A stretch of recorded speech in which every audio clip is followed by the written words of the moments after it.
Assalamu alaikum wa rahmatullah. Walaikum salam.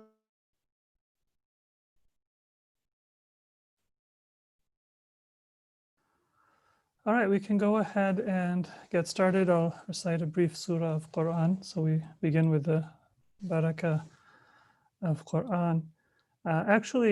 Because according to some narrations, yesterday, the 25th of Dhul Hijjah, was the day in which a very important series of verses was revealed about Ahlul Bayt. And that is the famous incident when Imam Ali and Lady Fatima, they fasted, and then at the end of the fast, they gave their iftar first to a poor person, then to an orphan, and then to a captive, and stayed hungry. And then a verse of Surah Al-Insan was revealed, Surah Al-Dahr was revealed in praise. That, according to some narrations, happened yesterday. And so I'll read the verses of Quran that are pertaining to that incident. Surah Al-Insan. Bismillahir Rahmanir Rahim. هل أتى على الإنسان حين من الدهر لم يكن شيئا مذكورا إنا خلقنا الإنسان من نطفة أمشاج نبتليه فجعلناه سميعا بصيرا إنا هديناه السبيل إما شاكرا وإما كفورا إنا أعتدنا للكافرين سلاسل وأغلالا وسعيرا إن الأبرار يشربون من كأس كان مزاجها كافورا عينا يشرب بها عباد الله يفجرونها تفجيرا يوفون بالنذر ويخافون يوما كان شره مستطيرا ويطعمون الطعام على حبه مسكينا ويتيما وأسيرا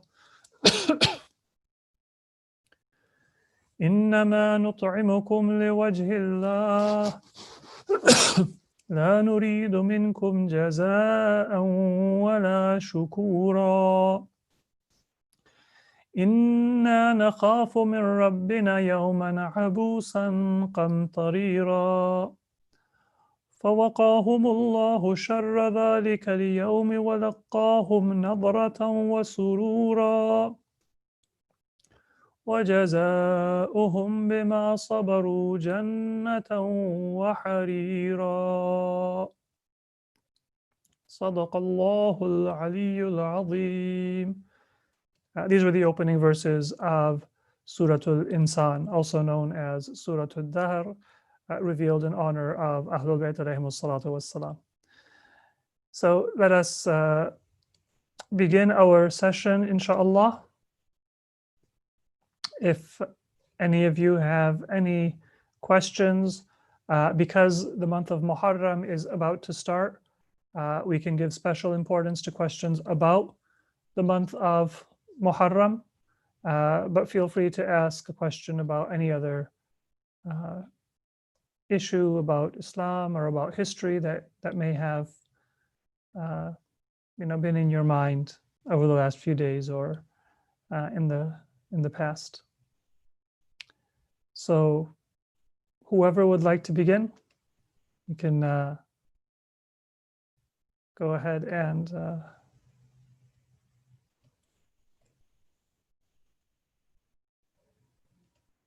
take the first question. Maybe I'll give you a couple minutes to think, and I will make up a question and answer it, and then we can have those of you who may wish, you can join in. And feel free, if you'd like, you can send your question on the chat window in Zoom, and I can read it and provide an answer, or you can use the video and the audio and ask your question in person as well, whichever is more comfortable. So the first question is, if we believe that Imam Hussein alayhi salam and Ahlul Bayt alayhimus salatu was salam are the cure for all sicknesses, we go to the shrine of Imam Hussein alayhi salam or Imam Rida or any of our other imams to become cured, then how come now that there is a pandemic, people are not going for ziyarah? And even during the month of Muharram and possibly even during Arba'een, people will not be going for ziyarah. Is there a contradiction? If Imam Hussein alayhi salam is a cure for sickness, when I have a cold, I pray to Allah for cure and I might just take rest. But let's say I have a severe illness, then I go to Karbala or I recite Ziyarat Ashura and I make the intention that, oh Allah, you provide me the cure through the honor of Ahlul Bayt, through the intercession of Ahlul Bayt alayhimus salatu wassalam. How is it possible that then I avoid that same shrine because I'm afraid of getting sick? Is that a question? Is that a contradiction? And before I answer that question, would any of you like to take an opportunity to answer that question in a way that you think makes sense, so it's not a contradiction? Is the question clear? Is it that Imam Hussein is the cure for sickness? If so, then he should cure us from corona as well. Or if we avoid the shrine of Imam Hussein because we're afraid we might get coronavirus, then does it make sense for us to go there and to pray to him, to ask Allah to cure us, to pray to Allah to cure us through Imam Hussein? Would anyone like to answer that question? If so, please feel free to raise your hand. And if not, then I'll give a brief answer. So the answer to that question is that we believe that Allah has created a number of causes within the world. And all of those causes have been given an influence and an effect by Allah subhanahu wa ta'ala himself. So for example, if I'm sick, there may be certain du'as that have an effect of helping cure that sickness. There may be certain foods that have an effect of curing that sickness.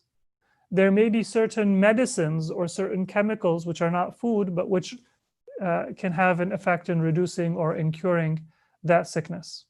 There might be other acts of worship like sadaqah or istighfar that have an effect. So all of those different causes are causes created by Allah that have the effect of giving us some benefit. But all of them, they have certain requirements and a certain place. And if I say that, well, I'm only going to accept that this one cure is a cure for this sickness, and I'm going to ignore all of the other things that Allah has said, guess what? That cure itself then is going to be losing its effect, because it was part of a complete system. To give an example, let's say that you want to pray and you say that, I love sujood because I'm resting on the ground. I'm okay with doing tashahhud because I'm sitting. But this qiyam where I have to stand up, I get tired. Or this ruku', I don't like to lean down and then get up. It's too much work. So I'm going to do salat, but I'm not going to do qiyam. I'm not going to stand up. Or I'm not going to do ruku'. I'm not going to. Well, guess what? You don't have salat. Because salat is the whole collection of those actions that Allah has commanded. So when I say I'm not going to respect one, I have none. So the same thing applies with Imam Hussein alayhi salam, or the shrines of our imams. You go to the shrine of the imam to seek the cure as one of the factors that Allah has created alongside taking precautions for your health, alongside taking medicine or seeking medical treatment if there is a treatment for your sickness. And if I say that I'm only going to do one and not the other, then in reality, that medicine is not going to work because it's meant to be practiced all together. It's like the prayer where there's a connection. Now, if I take the medicine but I don't do the dua, then I might get some of that benefit because some parts of the medicine, they may have a more direct effect. But I will not get the spiritual benefit of the physical health. But when I take the medicine, I take the health precautions, I do dua from Allah, I do ziyarah and seek the intercession of Ahlul Bayt, then I get the total spiritual and beneficial and material benefit. So the answer to the question is that Imam Hussein's shrine is a cure. It's a cure from cancer and it's a cure from coronavirus, both. But it has to be in operation with all of the other parts of that cure that Allah has given us. And one of the parts of that cure is that if I have cancer, I need to seek medical treatment. Then I pray to Allah. If I have coronavirus or if I'm afraid of getting coronavirus, then I have to take certain medical precautions and maybe keep some social spacing in order to preserve my health. And then I pray to Allah. It's a package.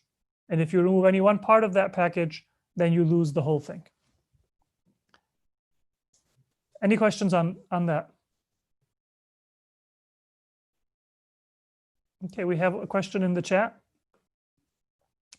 When a speaker tells us to recite Surah Al-Fatiha at the beginning of a majlis, what intention are we reciting it with? Well, there's several intentions that you can have. Reciting Surah Al-Fatiha in itself is a very blessed act. It is a cure from sickness. It is a protection against evil. It is an affirmation of the core of our Islamic message. The first half of Surah Al-Fatiha is praise of Allah. The second half of Surah Al-Fatiha is telling us to follow the path of Ahlul Bayt. This path, which Sirat al-Mustaqim is the path of Ahlul Bayt. So it's the core of Islam is Surah Al-Fatiha. God and Ahlul Bayt, who are our leaders to come close to Allah.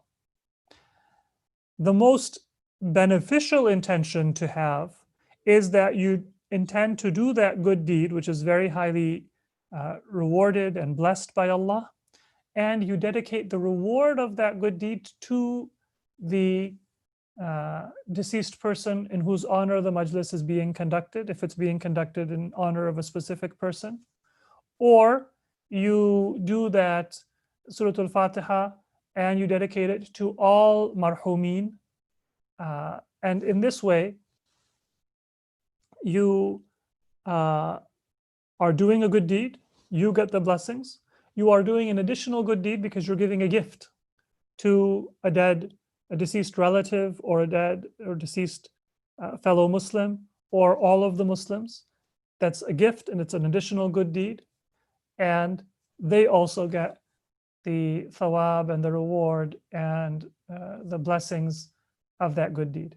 So the best intention is that you recite Surah Al-Fatiha for blessings, but then you say that I'm going to dedicate the reward of this good deed to others. And that way you get double the blessings, because one is you've done a good deed and another is you've affirmed a connection and caring for another person. And that itself is a further blessing. Okay, and there's another question. Before I read the next question, please do feel free to ask any questions that you have on the voice chat. You can also use the chat window. So whichever way you're more comfortable, you can forward your questions. Second question we have is, why did the companions and family of Imam Hussein fight one at a time and not together during the battle? That's a good question. There was a custom in Arabia, which is that honorable fighting was one-on-one battle, so that the courage, the heroism, the dedication of every warrior to their cause could become clear. And initially, the effort of Ibn Ziyad's army, Yazid's army, was to say that we've overwhelmed and we've defeated Imam Hussein. So they didn't want to start off by showing weakness, because if they thought they were going to win, if they started off with a mass attack, then it would have seemed to be a cowardly and a weak way to start the battle. So they thought, in their arrogance, that Imam Hussein just has a small number of followers and they will be able to eliminate the Imam. It's only after the companions of the Imam showed that even though they had been surrounded, even though all of them were suffering from hunger and thirst and fatigue, that they were still able to win individual battle, that then the command came from the army of Umar ibn Sa'ad to attack all at once. So that attack all at once, it was itself an admission of defeat on the part of the enemy, that one-to-one they could not win against Imam Hussein and his companions. So from the enemy side, they started willing to have one-on-one combat because they thought they were going to win anyway. And when they saw they couldn't, then they started the cowardly type of attack.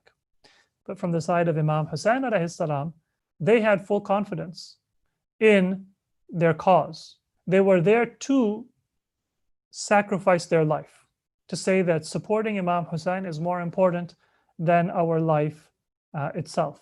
So they had no reason to try to fight as a collective. You fight in a group when you're trying to, primarily change the battlefield. Their primary goal wasn't to change the battlefield in Karbala. Their primary goal was to change the battlefield through all of history, to show that when Islam calls upon you, and when the only way to save Islam is to answer the call of your Imam, to lay down your life and your family's life for Islam, then they were willing to do that. And the best way to show that dedication is to go individually to the battlefield, face off hundreds or thousands of enemy, and lay down your life.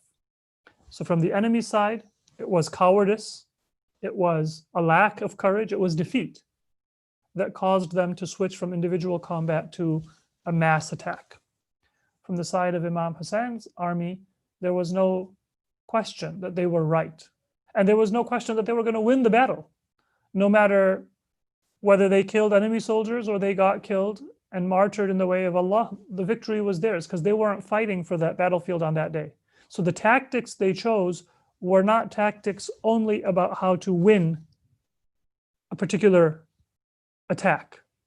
They were tactics to defend Islam and Imam Hussein as best they could, and to show their willingness to sacrifice for history.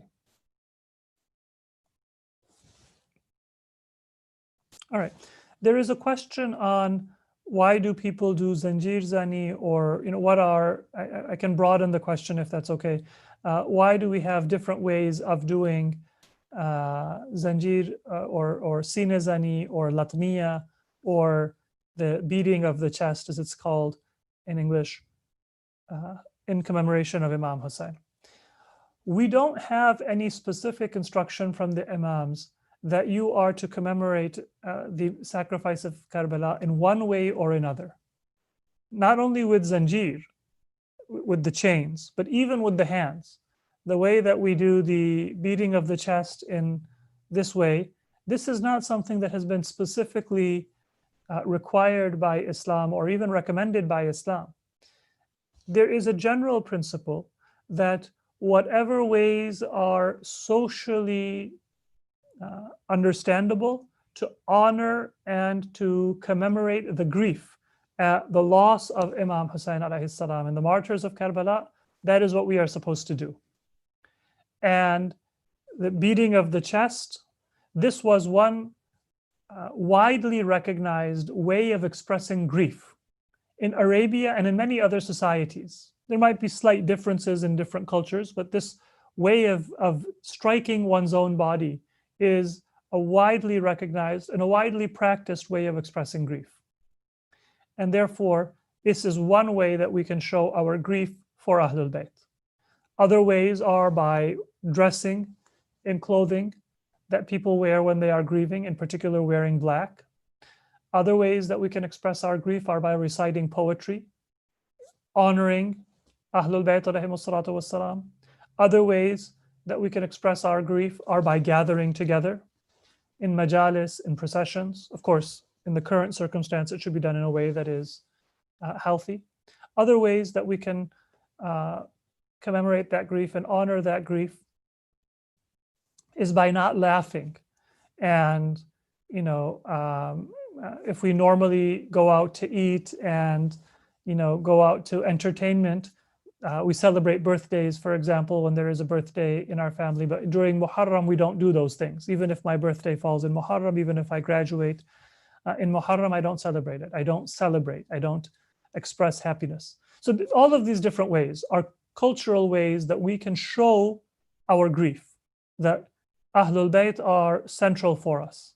And all of them are encouraged and recommended by Islam, whether it be the beating of the chest, whether it be the recitation of poetry, whether it be gathering together, whether it be dressing in a way that people dress when they're grieving, whether it be avoiding celebrations and things like that.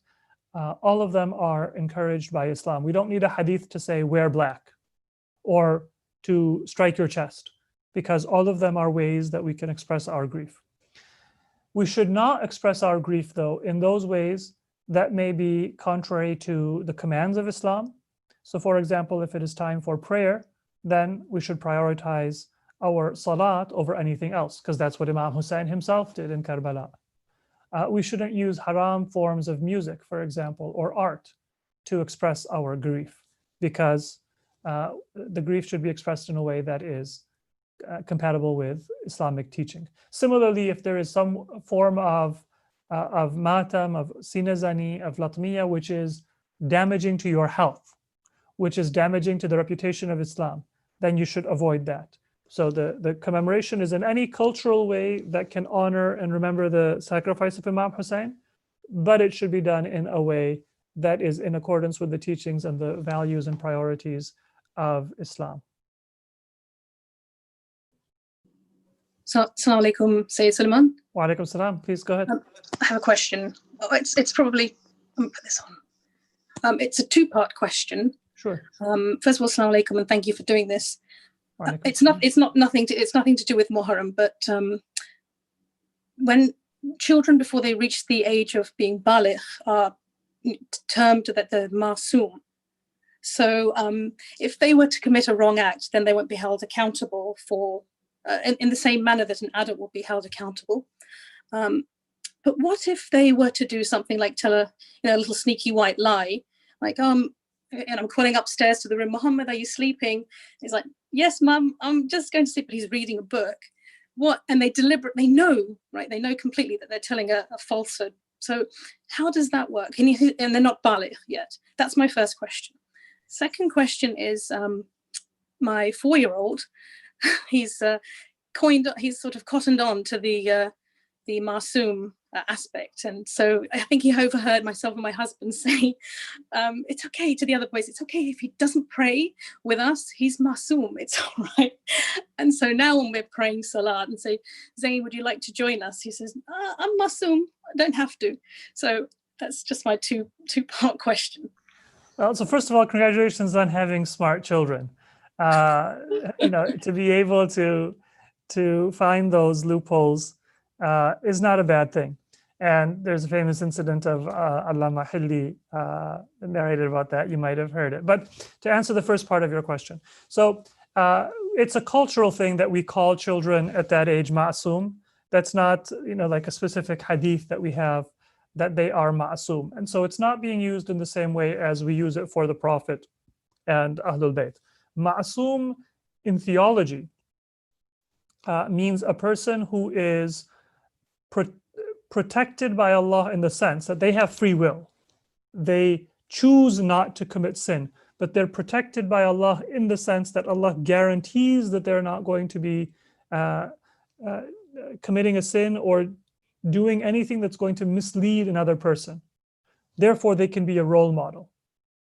When we say ma'asum with respect to a child, that's just a cultural usage. It's not necessarily an Islamic usage, and it's fine, but it means something different. What it means is that that child is not legally accountable.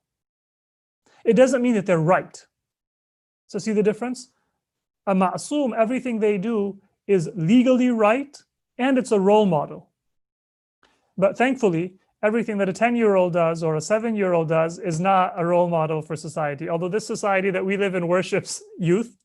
And so, whether it be environmentalism or any other issue, there is an idea that, children should be our role model. And that's a little bit different from our Islamic conception. Children have innocence. We have a hadith that the Prophet ﷺ loved the sincerity of children, their lack of arrogance and artifice, and but children also have an obligation to respect and to learn the values of their religion from their elders, and then to adopt and to pass on those elders. So Islam places a very high respect on children, but it doesn't have that same focus on children that modern society does. And modern society does it in an unhealthy way, because then people get depressed when they're getting old, because everything good is young and everything bad is old.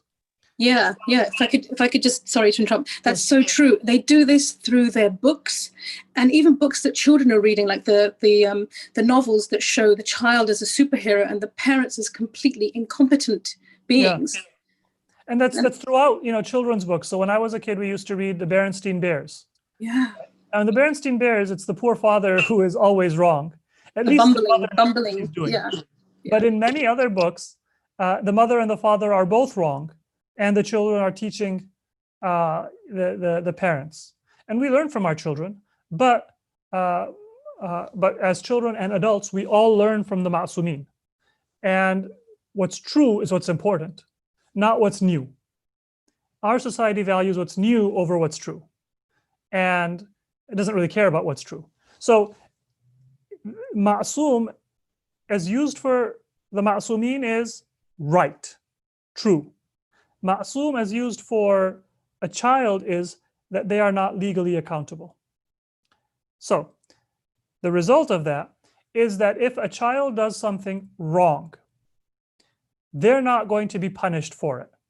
A child does not pray, they're not going to be punished by Allah. Why did you not pray? However, a child will have the effects of their decisions.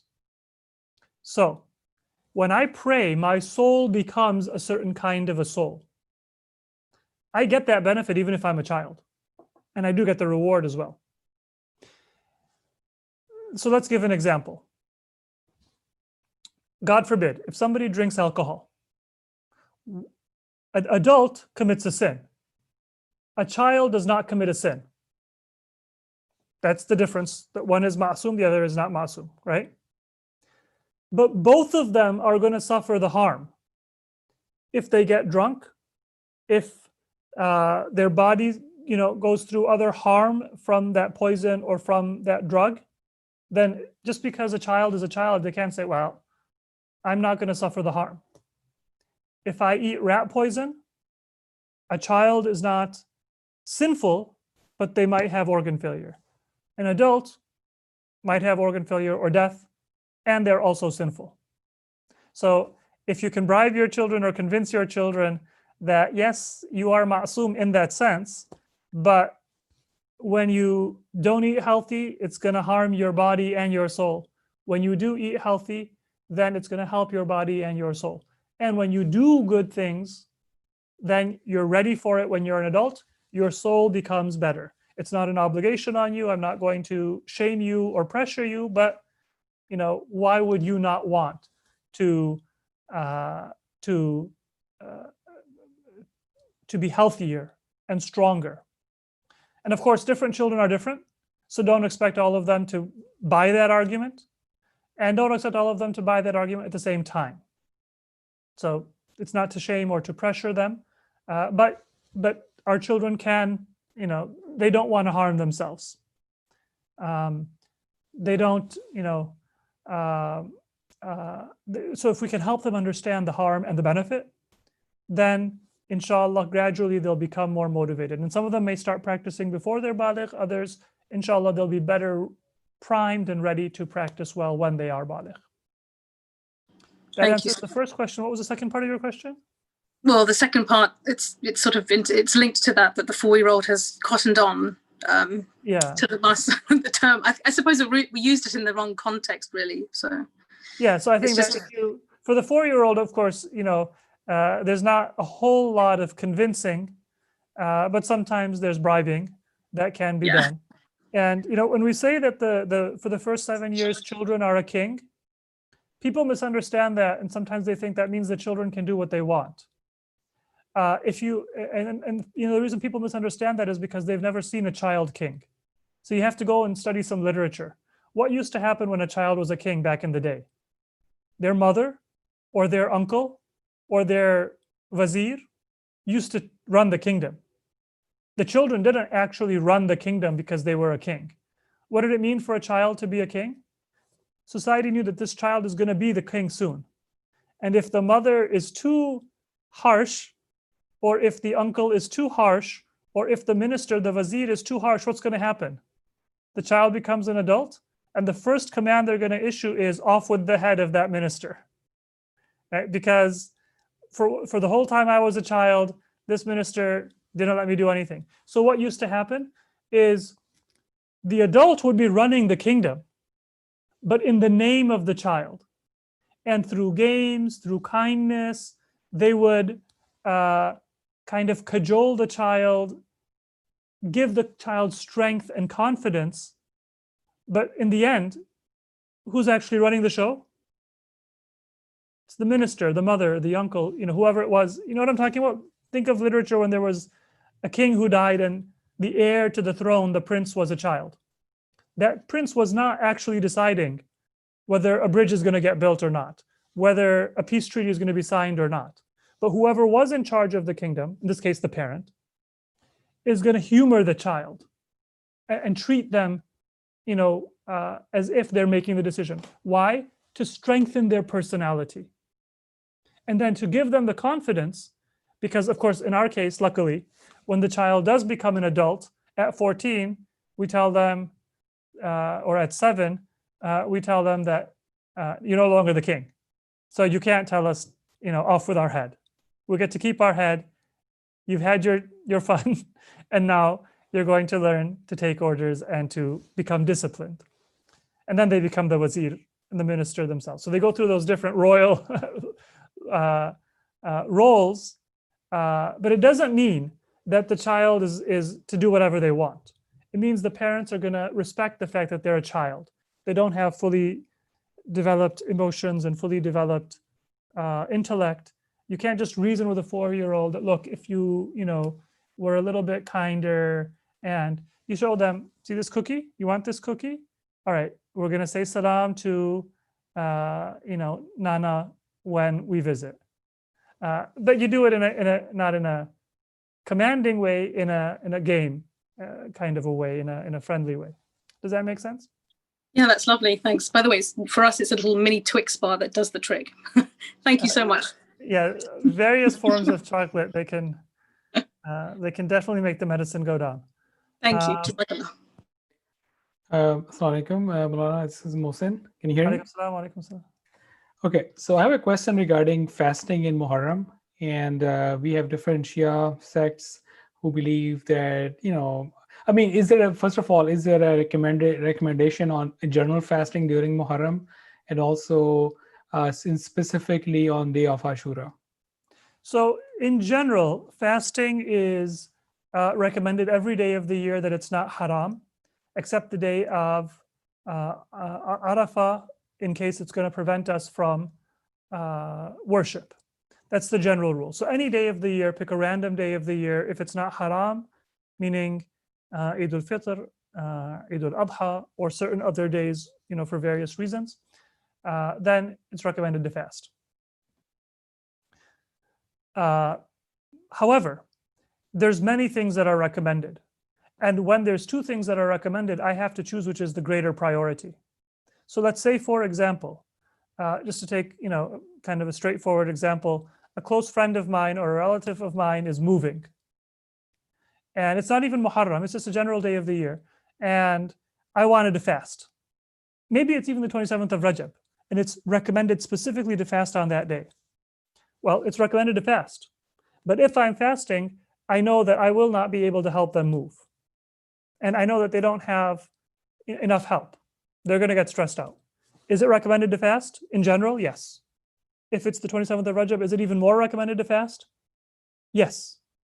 Is it recommended to help my relative or my fellow believer move? Yes. And if Ahlul Bayt were making that choice, we have so many examples that Imam Hassan, for example, was in tawaf, and somebody asked him for something, and he broke his tawaf. He went, he took care of that, then came back. And people said that you could have finished. The person would have waited for you. And the Imam said, no, that's a higher urgency. So if it were Ahlul Bayt, I mean, I can't speak for Ahlul Bayt, but our understanding tells us they would have probably helped the fellow believer or relative move because it's a higher priority, even though fasting is still recommended. Does that make sense? So in Muharram, the highest priority is to honor Imam Hussein alayhi salam, to attend and to make time for worship and for commemoration. If fasting is going to interfere with that, then this is the higher priority. That's number one. If it's not going to interfere, then go ahead and fast and also attend the majalis. The day of Ashura is a little different though, because the day of Ashura was a fast that was practiced by previous Ahlul Kitab, by Jews in particular. It's the fast of Yom Kippur, which Jews still do today. And then this was adopted by the Umayyads to kind of, because fasting is generally associated in Islam with gratitude. And so it was adopted by Banu Umayyah to take away from the commemoration of Karbala. To fast with that intention is haram. If you're fasting though, not with that intention, it's not haram. But it's not recommended, and the sunnah is to use the day of Ashura to mourn and commemorate and not for fasting. So it's not a day of fasting, but it's not haram, if it's not for a haram purpose. Does that answer your question? Thank you. Yep. Thank you. All right, we'll have time for more questions from those of you who may wish to ask in person. And I encourage you, please do ask, with your camera or at least the microphone. It's easier to hear the question in your own voice. But let me look at a few questions that we have in the chat window here. Not Muharram specific, how do we address Imam alayhi salam and the martyrs, shuhada, after we recite Surah Fatiha or ziyarat? What words should we use? Is there an etiquette? Well, for ziyarah, it's the intention that's important. So you don't need to say, for example, that I am reciting this ziyarah for a particular imam. Let's say you're doing ziyarah al-Jami'ah for one of the imams, on the martyrdom of one of the imams. Or you're reciting ziyarat Aminullah, and you can recite that ziyarah for any of the imams. So you don't need to say that this is for Imam Hussein alayhi salam, this is for Imam Zainul Abidin. As long as your intention is there, that's enough. But it is helpful, and so I highly encourage that whenever you have an intention, say it. Because when you say it, it makes it more real for you. And say it out loud, preferably. So the best etiquette is as follows. For example, if you're doing Ziyarat Ashura, I recite Ziyarat Ashura, or I recite Ziyarat of Imam Hussein on my own behalf, on behalf of my parents, and single out your parents because they have the highest right over you, and all mu'mineen and mu'minat from afar, with the dua that Allah allows me to do this ziyarah from the shrine of Imam Hussein alayhi salam, meaning that I get the tawfiq of ziyarah. So I recite the ziyarah on my behalf, on behalf of my parents, and on behalf of all believers from afar with the dua that inshallah I will be able to recite it up close. So you can recite that whole intention or a short portion of it, and that's a matter of intention. But bringing it out in the open helps make it clear to you and others. All right, any other questions that you'd like to ask in person?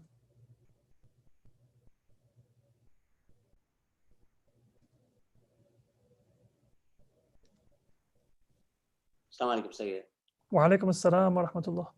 So, in the Battle of Trenches, Amr ibn Abdawat, when he fought Imam Ali alayhi salam, so they said that demoralized everyone. So did they end the war at that time? They retreated at that time, or did they continue fighting? And so it seems like what we have heard that after that, it was almost like they were so overwhelmed by that defeat that that seems like that war did not continue after that.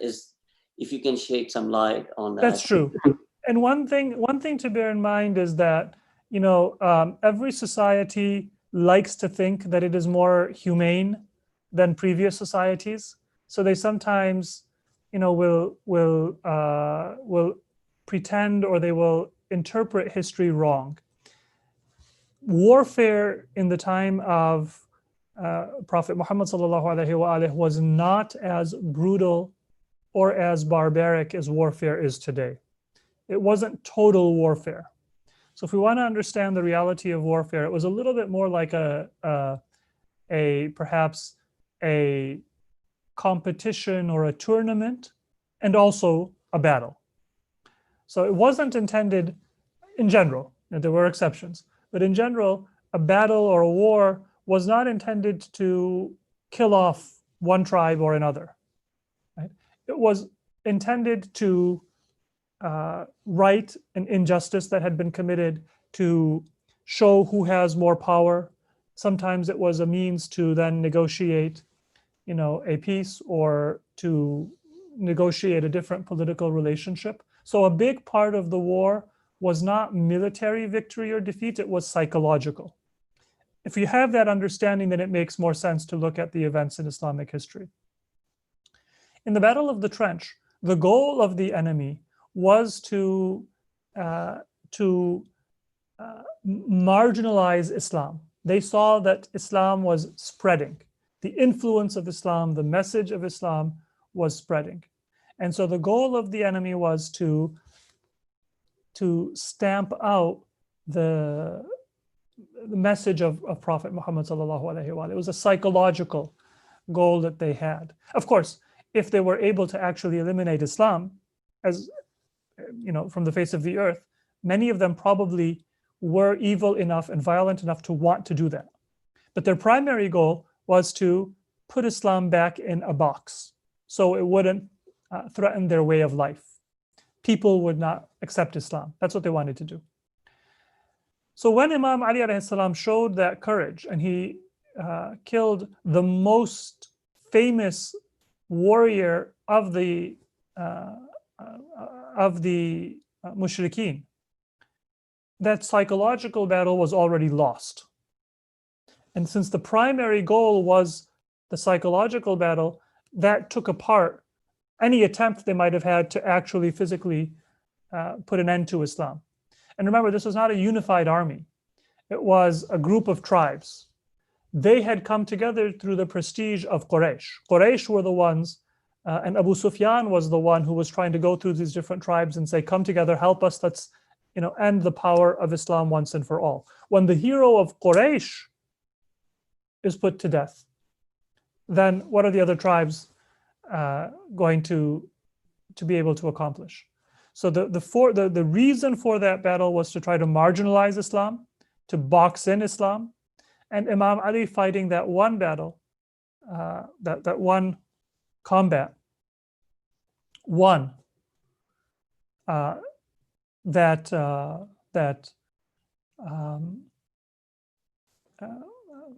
whole war, because it showed that the Muslims had the stronger willpower and that the enemy would not be able to marginalize them, and it showed that their strength was greater than Quraysh. And it was Quraysh that the rest of the mushrikeen were depending on. So if your main leadership in the mushrikeen is too weak to defeat the Muslims, then what are the other supporting armies going to be, the smaller battalions going to be able to accomplish? So in a large sense, that one battle, that one skirmish between Imam Ali and Amr ibn Abd Wud ended the battle. Any other skirmish was almost irrelevant. And that's why the Prophet said that that single strike of Imam Ali is better than the ibadah of human beings and jinn.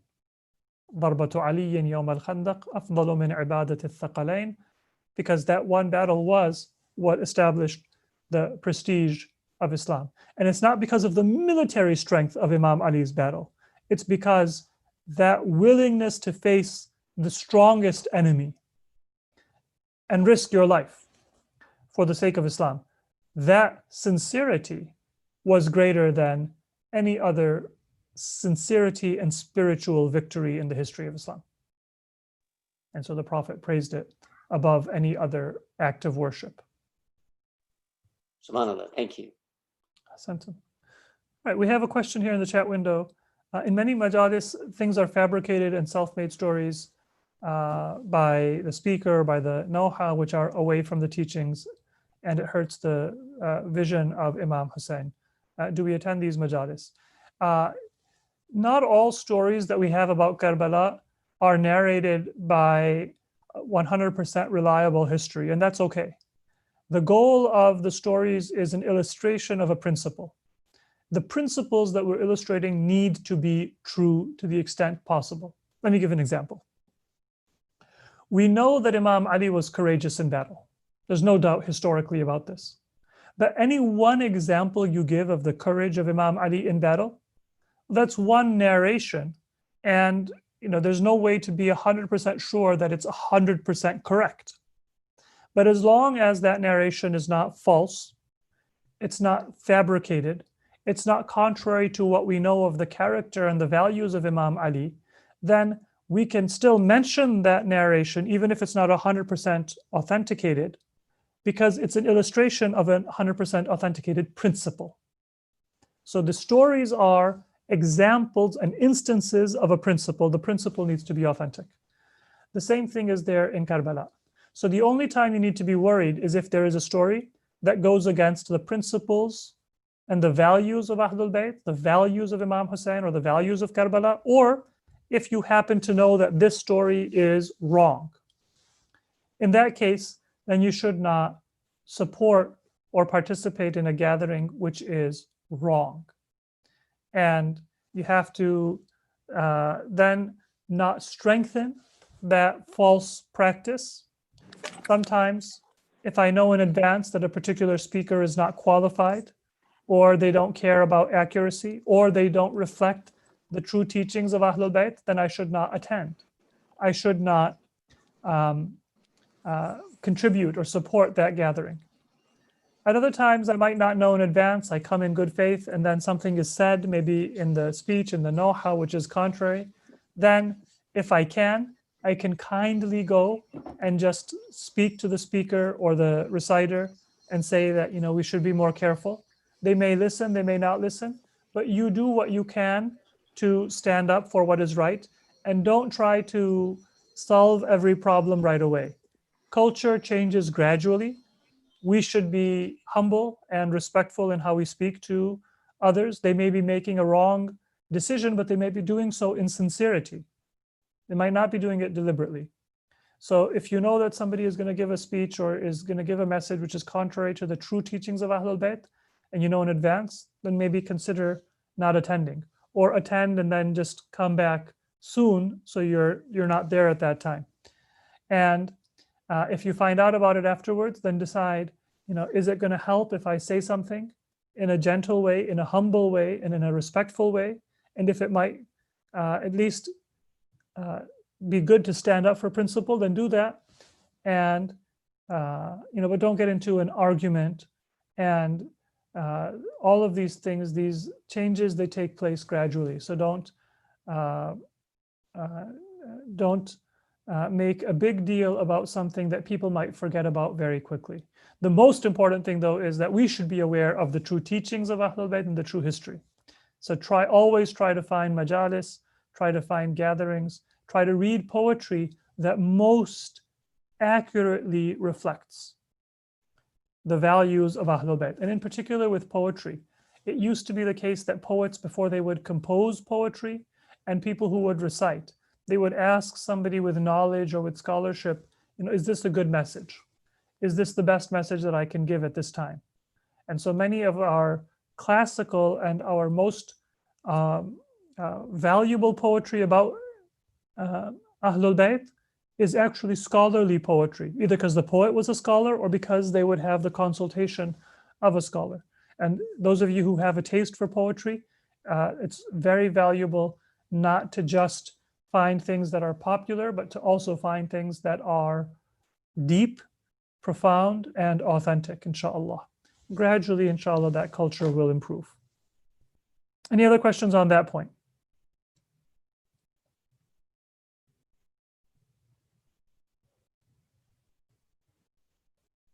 Good. There's a question that we always mention 72 shuhada of Karbala. I've heard from many speakers that there were more shuhada.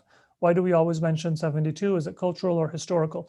72 has become a shorthand for the martyrs of Karbala. There are narrations that there were more than 70 martyrs.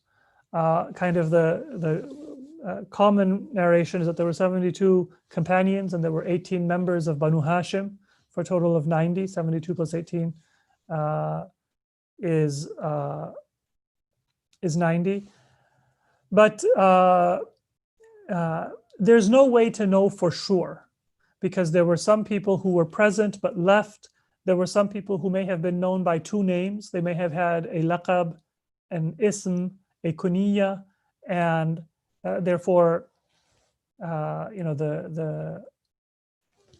the name is unclear, and they might be counted twice or they might not be counted once. So there may have been more than 72 people. There may have been some people whose presence is, a little bit uncertain, but because it's not, it's not against the message of Karbala, and it's not in any way compromising the value, and it's one narration that's been found in sources. There's nothing wrong with using the number 72 as shorthand for the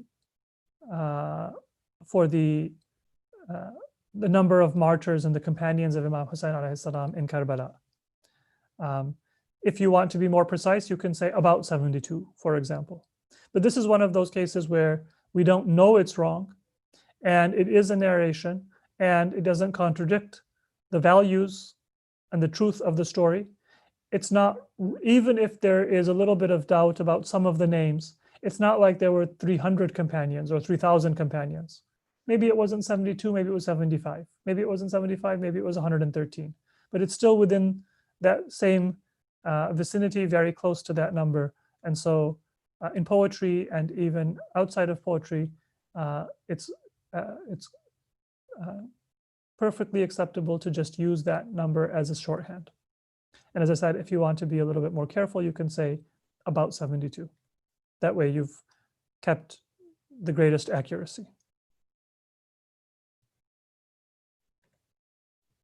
All right. We have a question about our majalis. Will there be Muharram majalis this year in person?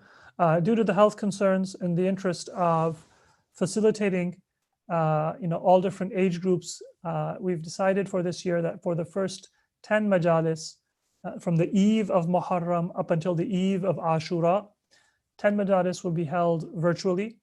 There will be an English majlis, and there will also be an Urdu majlis for those who are more comfortable in the Urdu language, and they will be one after the other, so people can attend both virtually.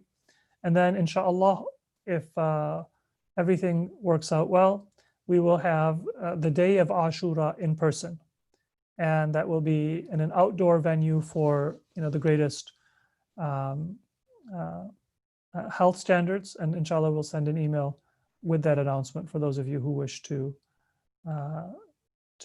prepare for the 10 days of Muharram. But please, even if you are attending virtually, consider it to be an act of worship.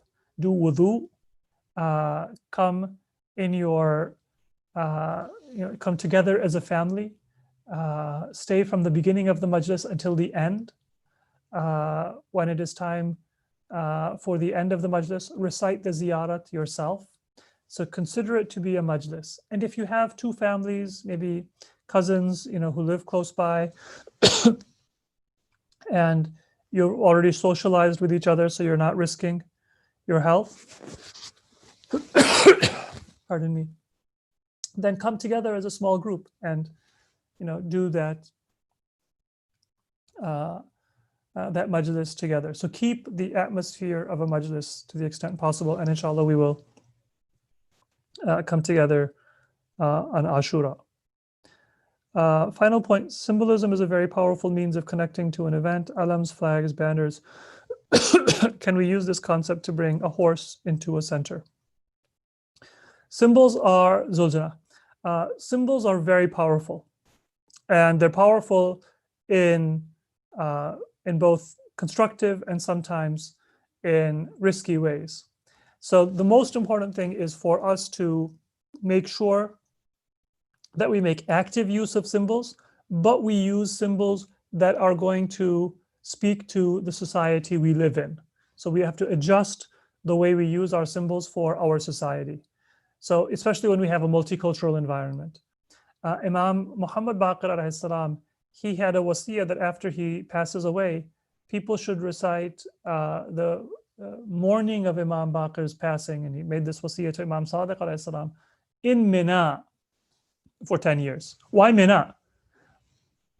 Mina is not a place where Shia gathered. Imam Baqir wanted the message to come to the people of his society, to hear about the sadness and the grief of Ahlul Bayt and the oppression of Ahlul Bayt, so they can be attracted to the truth, so they can reject the false religion given by the enemies of Ahlul Bayt.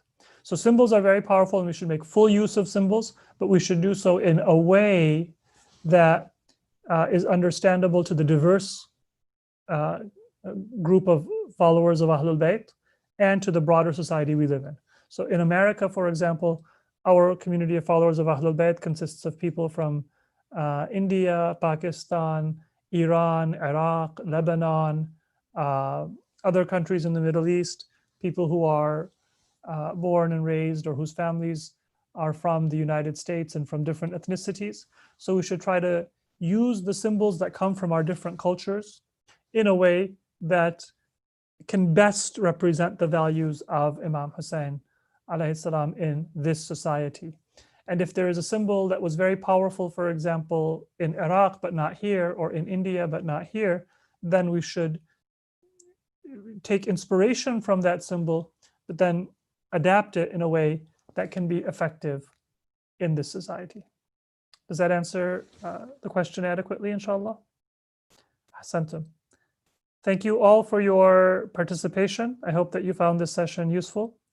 Inshallah, we look forward to joining together with our community in person or virtually during the month of Muharram. Muharram is a time of emotion and passion for Ahlul Bayt, rightfully so, but it's also a time for responsibility. And let's keep that responsibility in our minds. We should honor Imam Hussein, but attend majalis in a way that is good for our health and the health of others in our community and the reputation of Islam. May Allah accept it from all of us. Assalamu alaikum wa rahmatullahi wa barakatuh. Wa alaikum assalam.